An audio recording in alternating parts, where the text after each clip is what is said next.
And now we welcome on a very special guest. He is the host of Just Another Year ChicagoNic. What's up, man? Hey, what's up, guys? How are you? How are you? I Doing like well. the name How of you your doing, man? podcast. Love the name of the podcast. Thanks, man. It hit home. It hits home. It definitely hits home. Well, it was inspired back in COVID. I have always wanted to like get into doing like a podcast. I was like, you know what better time than to start a new hobby? And it was November 2020. And I think it was right after, I forgot what Bears lost, as of course the Bears in November are a big losing team.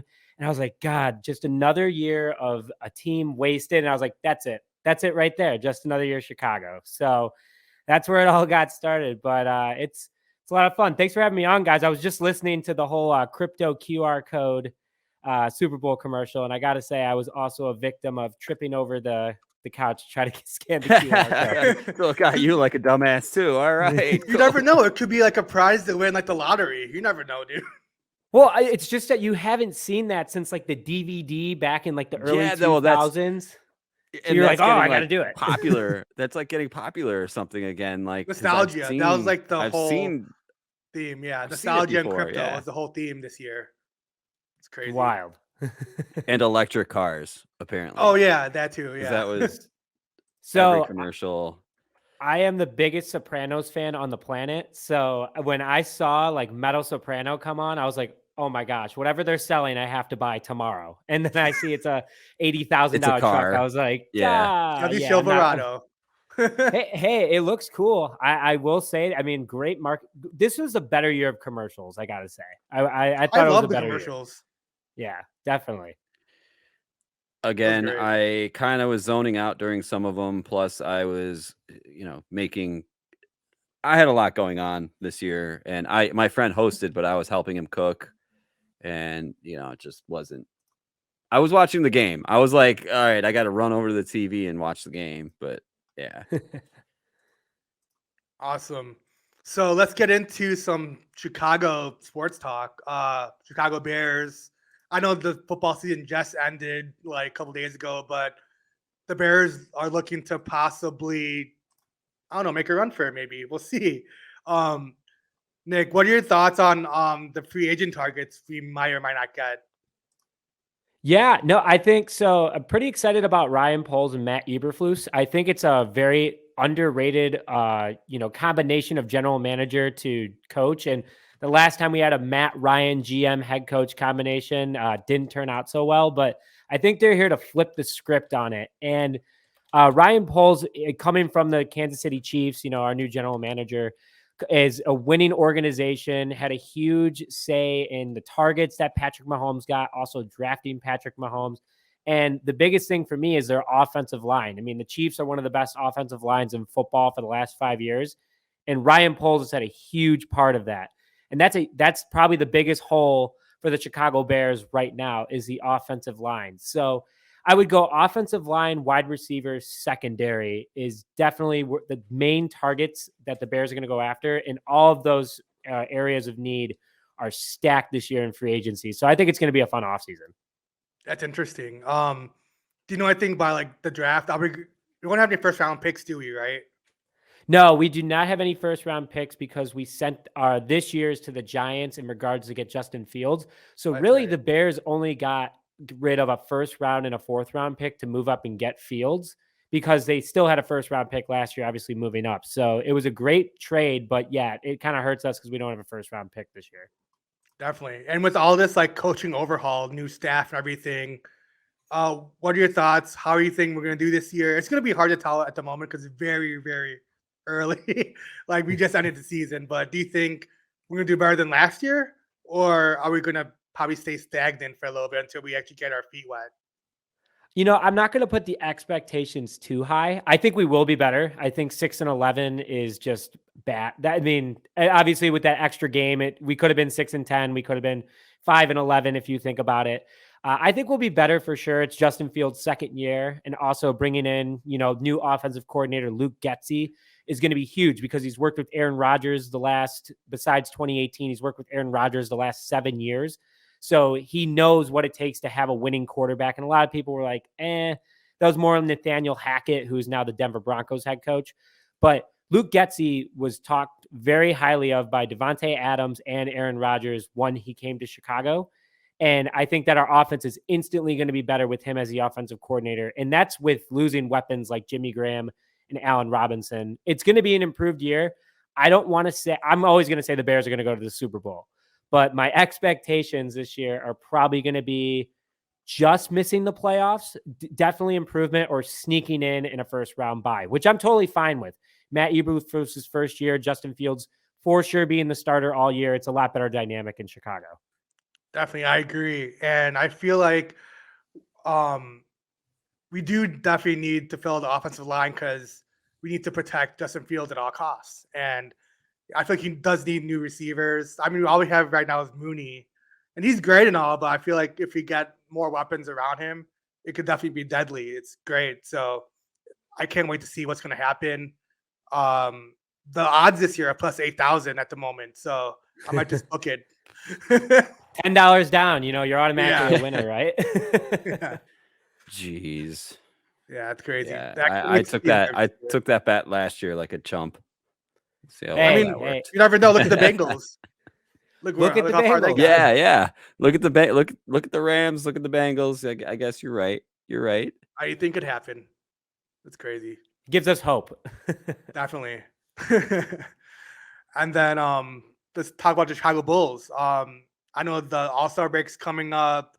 What are your thoughts about the trade deadline? I know we didn't do much on the trade deadline, but do you think it's a good thing or a bad thing? I think we made the right move not doing anything at the deadline. The Bulls are just so stacked from top to bottom. And if you look at last year's roster to this year, yeah, you still have Kobe White. Yeah, you still have Levine. Vooch was traded last year to the Bulls, but DeMar, Ball, Caruso. There's so many injuries right now that hurts this team that makes them not quote unquote play as well. But you still have DeMar dropping 31 or more points in the last 7 games. You have Vooch going off, who arguably, if he played like this all season, would have been a starter. Or all-star starter. So I don't think that the Bulls made a mistake not going at the deadline, because teams, I mean, look what Ben Simmons and the James Harden deal. Like, look how much was given up by both sides in order to get the players. The Bulls would have had to given up first-round picks, and AK in his front office, they want to build through the draft. They want to build young guys for this roster. And I think that they made the right move. Patrick Williams was the big trade target in Kobe White. 2 young guys that the Bulls are going to keep for a while. They're still on their cheap rookie contracts. And there's a big buyout market. I mean, you have Dragic, you have Paul Millsap, you have Moses, you even have potentially Robin Lopez and John Wall. I think the Bulls can get talent in the buyout and get them for cheap, like $1 million cap hits. So I like the move of not going at the deadline. I think they made the right decision. Yeah, I feel like we're going to go far, but I don't think we're going to go as far because I feel like we have like those injuries, like you said, like Patrick Williams injured. Like I feel like we need to fill that hole, but I mean, if he gets back in time, that'll be great. Do you think he'll be back by the playoffs? You think, or did they say anything about that? He's been seen in warmups. He's been, my co-host Tony Cepito was at the game a couple weeks ago, and Nick Barr, and they were saying that he looked good in warmups. They're taking precaution because this team is doing so well. I mean, I think they're number 2 in the East right now. If the last time I checked, I don't know who won tonight. That could have switched things up. But number 2 in the East, there shouldn't be much to worry about. And again, you're missing Lonzo Ball. You're missing Alex Caruso. You have an injured Zach Levine who's playing on an injury, which I don't think he should be doing. I think they're waiting for Caruso and Ball to come back before taking him out to let him heal up. But Patrick Williams, I could see him playing maybe the last few games of the season, but for sure in the playoffs. But that kind of worries me because he hasn't played and he's going to be rusty. So I would definitely monitor his minutes, see how he does. And if he's not ready, leave him out till next season. But if he's ready, would love to see him come back. Awesome. And then do you have any updates on Zach Levine's knee injury? Yeah. So today it actually dropped that someone that was supposed to keep the secret definitely kept their mouth open a little too big, but he was telling family and friends that he actually is hearing a clicking in his knee and he's dealing with severe knee tightness. And that's in the knee. Yeah. So that's in the knee that's been bothering him all season. And you can see from his explosion standpoint, you can see from, ball movement and, his shots, he doesn't look comfortable. And, he's been dealing with a wrist injury and a thumb injury as well. So that's kind of a big worry. And I told that to my co-host Tony Sapita today, who runs our Bulls with Nick Barr. And man, it was like the D Rose look of like PTSD, like, oh my God, not again. Even though there's no severeness, but I hope that the Bulls shut him down after the All-Star break. I know that he wants to be a starter this year and respect that, but I hope they shut him down to the playoffs after the All-Star break. Yeah, I was gonna say I think he shouldn't play like the All-Star game. He shouldn't, but yeah. I also heard who possibly have leaked that source today on 670 The Score. They were talking about it. Oh man, and they think it's the not the team doctor, but the doctor that he goes to, somebody that works in that office. Oh man, well he's fired, or he's being whoever it is gone. Oh man, it does worry. He's come back from an ACL injury and been an all-star twice, once as a reserve, or he should be a starter this year. I'm sorry, let me go back. He's not a starter this year, but he's Trae Young's over him, who Trae Young is leading the league. He's third in the league in most missed shots. So I think Levine should be a starter in my eyes, but everyone's got their own opinion. Definitely. And then DeMar DeRozan, do you think, well, obviously he's been doing amazing this past couple games. And do you think he's MVP caliber since he's getting, I think it's like 7 straight 30-point game, whatever? Is that what it is? Yeah. He's had 31 or more in the last 7 games. And that's MVP status. Right before the All-Star break, and usually guys lay off the gas pedal a little bit when they know they're for sure an all-star starter. He put his foot to the floor. And he's really truly leading this team, kind of like Derrick Rose did back in 2010, 2011 when he won the MVP. He's just not stopping. He's doing what he has to do. 2 of the games were 40 plus. And this year so far, he's averaging 28 points per game, 51.5 field goal percentage. And he's not a 3-point shooter guy, but he's averaging almost 34% from the 3-point line. So all his numbers are off the charts. And I think him winning the MVP would be the icing on the cake for all the reporters that said he was the worst offseason signing this past year. So I was about to say. I got him. He's not DeMar. He's the MVP. That's just where I'm at right now. I feel like we're still getting stubbed because he's not even getting talks about it on ESPN and stuff. Like they're saying everyone else besides DeMar. I mean, he's been doing great and no recognition. So I really hope he wins it. If your name's not James Harden, Kevin Durant, LeBron James, or Steph Curry, you're not getting talked about on ESPN these days. Yeah, at all. It's just what it is. You could have the best stats in the world. Oh yeah, he's having an MVP season, but LeBron, he had 2 points today. Overpowers everybody. So annoying. Damn. I'm gonna just touch on hockey real quick, just because we were talking about it earlier. But Jimbo, I heard there was rumors that other teams were requesting a trade for Patrick Kane earlier. I was like, no way. Yeah, I was don't do that. When did this break? When did this break today? About an hour ago or right before we went on. I was like, no, that's my guy. Yeah, well, what are we going to get for him? What are we going to get for him? You got to see what their offer is, because there are some players out there that I like better than Patrick Kane. Yeah, I know, but I mean, I love him though. He's like the heart and soul to me of the Blackhawks. I don't know. Well, I mean, for me at least, he's the face, the baby face of the team. No longer baby, all the way back. Yeah, all the way back from 2010. Yeah, it's crazy. But I actually, when I was out in Scottsdale, Arizona, what was it? Not this past weekend, but the week before. And because Jonathan Taze is out, I'm not sure I think it's with a concussion. I ran into him in Scottsdale, Arizona during the All-Star break.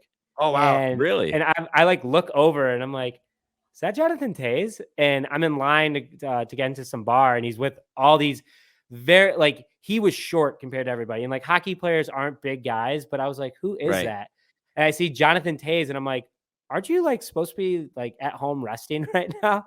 And no, he was at the bar. He was at the bar. I'm like, I was like, yo, Taze, what's up? And he looked like, why is someone recognizing me right now? In Arizona. In Arizona. And I was like, okay, he didn't say anything. So it might not have been him, but you're going to tell me that this guy, literally the same facial hair, everything. and someone like dabbed up with him like he was someone important, and I was like, okay, are you? Now He's still on the team. the guys he was with, did they look like security guard type fitness or Two of friends? them were like bodybuilder guys, so like they were like Then, tall it and was big. it was him. It was him. Hey, I Confirmed.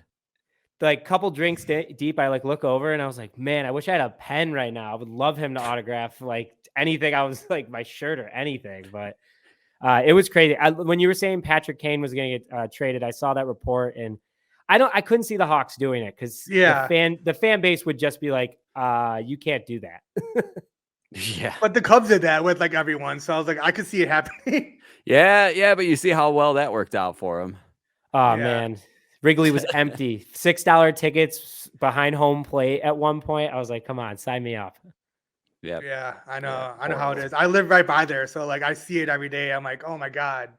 It was a ghost town. Like I went to get my haircut there. I'm like, literally no one here. So like it's weird seeing like a ghost town when it used to be like all like tile town and stuff. So it was weird. Well, at least there was no traffic for you, Richie. Yeah, I know, right? Crazy. So do you want to plug your podcast one more time?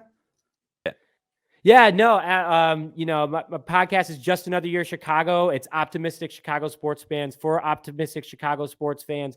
So just give us a check. We do Bears Monday through Friday. We talk about the Bulls, the Blackhawks. And when there is an MLB season, who knows when that will be, we definitely hit on the Cubs and Sox as well. So thank you guys for having me on. It was a lot of fun, and I would love to come on again sometime soon. Awesome. Thanks so much for coming on. Thank you. Thanks, go guys. Chicago. Yeah, go Chicago. Have a good night, guys. The link is in the chat, everybody. Make sure you guys hit that link. It's up on the screen. Give it a listen. Give it a follow. That's their SoundCloud link. They're on YouTube too, but I don't know what their YouTube is. It's on like their Twitter, which is like. And I also saw it there on Apple Podcasts too, but I don't have it, so that's why I didn't put the link.